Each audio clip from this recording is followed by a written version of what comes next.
Merhabalar değerli arkadaşlarım. Ben Hamza Tokmak. Türkçe öğreniyorum serimizin bağlaçlar konusuyla karşınızdayız arkadaşlar. Bu konu çok önemli arkadaşlar. Günlük ifadelerde, metinlerde karşınıza çıkar. Bunları birkaç tane sizlere temel olanlarını göstermek istedim arkadaşlar bu videoda. Şimdi Jüberkü neymiş anlam bakalım. Jüberkü karimizdeye işim çok olduğundan dolayı Ez Z'de açım sinemayı. Sinemaya çok gitmiyorum. Jüberkü'den dolayı.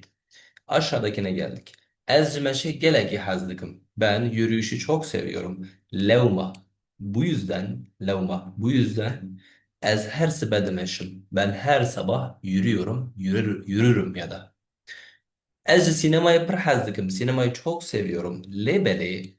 Fakat ancak yalnız Şano Bağlam Nakşi'yle tiyatro ilgimi çekmiyor. Lebeli ama fakat tek başına L de ama anlamına geliyor arkadaşlar.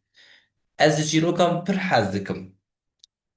Hikayelerden çok hoşlanırım, çok severim. Her vuha aynı şekilde hakeza Helbet Şibalamı kişinin şiirler de alakamı celbediyor, ilgimi çekiyor arkadaşlar şeklinde. Her vuha aynı şekilde. Hakeza ifadesidir. Futbol kat bağlamın nakşine. Futbol hiç ilgimi çekmiyor. Şberveyeki bundan dolayı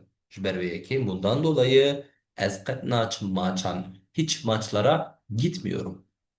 Son olarak Jihayni meşe yürüyüşten başka eskat verzişe nakım. Hiç spor yapmıyorum. Jihayni'nin dışında.